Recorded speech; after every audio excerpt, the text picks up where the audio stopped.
Frères et sœurs, je vous propose d'écouter un petit extrait de l'Évangile de jeudi 5 septembre. Alors j'ai fait un montage un peu particulier. C'est la pêche miraculeuse.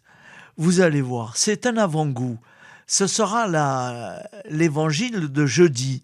Mais là, vous aurez le plaisir de l'écouter maintenant et en même temps, j'ai mis des images appropriées.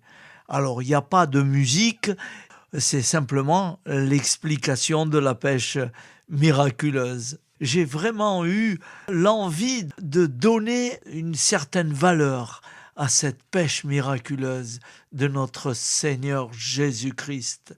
Mon Dieu, qu'est-ce qu'il n'a pas fait? Vous pouvez me croire. Quand j'ai enregistré cette pêche miraculeuse, il était dans mes bras. En ce temps-là, la foule se pressait autour de Jésus pour écouter la parole de Dieu, tandis qu'il se tenait au bord du lac de Génézareth. Il vit 2 barques qui se trouvaient au bord du lac. Les pêcheurs étaient descendus et lavaient leurs filets. Jésus monta dans une des barques qui appartenait à Simon et lui demanda de s'écarter un peu du rivage. Puis il s'assit et de la barque, il enseignait les foules.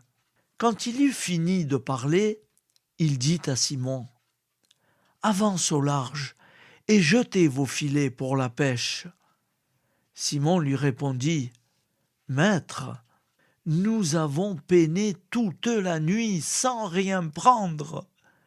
Mais sur ta parole, je vais jeter les filets. » Et l'ayant fait, ils capturèrent une telle quantité de poissons que leurs filets allaient se déchirer. Ils firent signe à leurs compagnons de l'autre barque de venir les aider. Ceux-ci vinrent, et ils remplirent les 2 barques, à tel point qu'elles s'enfonçaient. À cette vue, Simon-Pierre tomba aux genoux de Jésus en disant : « Éloigne-toi de moi, Seigneur, car je suis un homme pécheur. » En effet, un grand effroi l'avait saisi, lui et tous ceux qui étaient avec lui, devant la quantité de poissons qu'ils avaient pêchés. Et de même, Jacques et Jean, fils de Zébédée, les associés de Simon. Jésus dit à Simon : « Sois sans crainte. Désormais, ce sont des hommes que tu prendras. » Alors, ils ramenèrent les barques au rivage et, laissant tout, ils le suivirent. Acclamons la parole de Dieu. Louange à toi, Seigneur Jésus.